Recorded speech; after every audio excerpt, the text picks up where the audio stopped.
గ్రామానికి అయితే రావడం జరిగింది. సో మనతో ఈ గ్రామ సర్పంచ్ గారు మనతోనే ఉన్నారు. పేరు వచ్చేసి హర్షనపల్లి శ్రీరామ్ భూపాల్ గారు అలియాస్ కన్నయ్య గారు. యాజ్ ఎ సర్పంచ్ గా వీరి గ్రామానికి ఇప్పుడు వీరి ద్వారా ఎలాంటి డెవలప్మెంట్ జరగబోతున్నాయో వారి మాటలు తెలుసుకున్న ప్రయత్నం చేద్దాం. నమస్తే సార్, బాగున్నారా? ఫస్ట్ ఆఫ్ ఆల్ మా ఛానల్ తరఫున hearty congratulations sir. Thank you.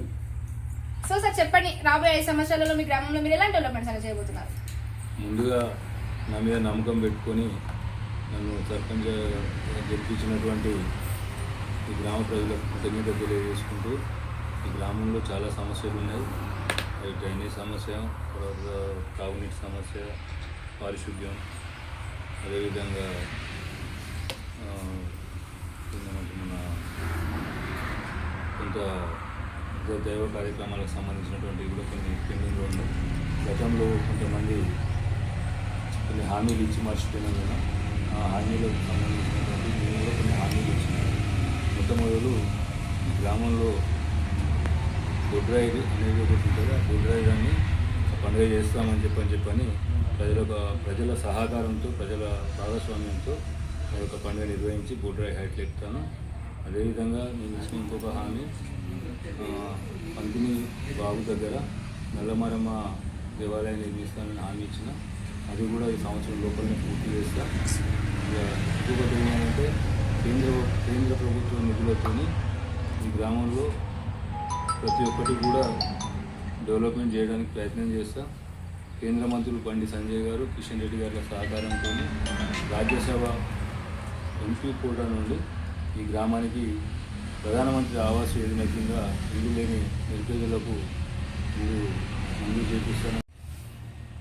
ఒంటరి మహిళలకు ఇంతకుముందు అప్లికేషన్ పెట్టుకున్న వాళ్ళందరికీ కూడా పింఛన్ వచ్చే విధంగా కృషి చేస్తా.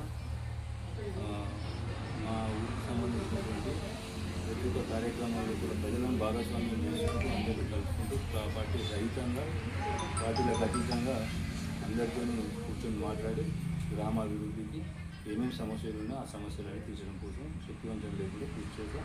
ఇంకొక ముఖ్యమైన విషయం ఏంటంటే, గ్రామంలో అవినీతి అనేది జరగకుండా, ఆశ్రిత పక్షపాతానికి తావివ్వకుండా మేము అందరి ప్రజలతో కలిసి పనిచేస్తామని చెప్పి మాటిస్తున్నాం.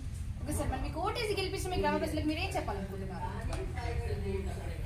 ఓటేసి అత్యధిక మెజార్టీతో ఉమ్మడి జిల్లాలోనే అత్యధిక మెజార్టీ ఇచ్చి గెలిపించినటువంటి నా కార్యకర్తలకు, గ్రామ ప్రజలకు అందరికీ కూడా ధన్యవాదాలు. ముఖ్యంగా భారతీయ జనతా పార్టీ యువ నాయకులకు, యూత్కి కూడా నేను రుణపడి ఉంటా. వారికి ఏ సమస్యలు వచ్చినా అన్నలాగా ముందుండి సమస్యలు తీరుస్తాను. అదేవిధంగా అందరికీ కృతజ్ఞతలు, ధన్యవాదాలు.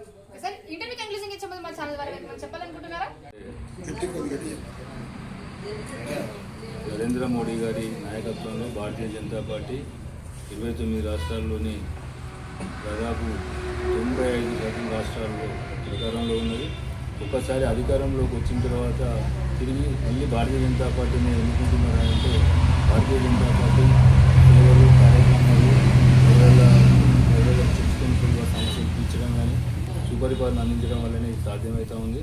మంతిని గ్రామంలో కూడా రాబోయేటువంటి 5 ఏళ్ల తర్వాత వచ్చే ఎన్నికల్లో మళ్ళీ భారతీయ జనతా పార్టీ అభ్యర్థి గెలిచే విధంగా కృషి చేసి అందరి నుంచి మంచి ప్రశంసలు తీసుకుంటా, మన్ననలతో నేను మళ్ళీ మా భారతీయ జనతా పార్టీ తరఫున ఈ గ్రామ సర్పంచ్ మళ్ళీ రాబోయే ఎన్నికల్లో గెలిపించడానికి కృషి చేస్తాను. సో చూసారు కదండి టుడే ఇంటర్వ్యూ. ఇలాంటి మనీ కనిపిస్తుంది నెక్స్ట్ ఎపిసోడ్లో మేము ఉంటామని. అంటే టేక్ కేర్, బై బై.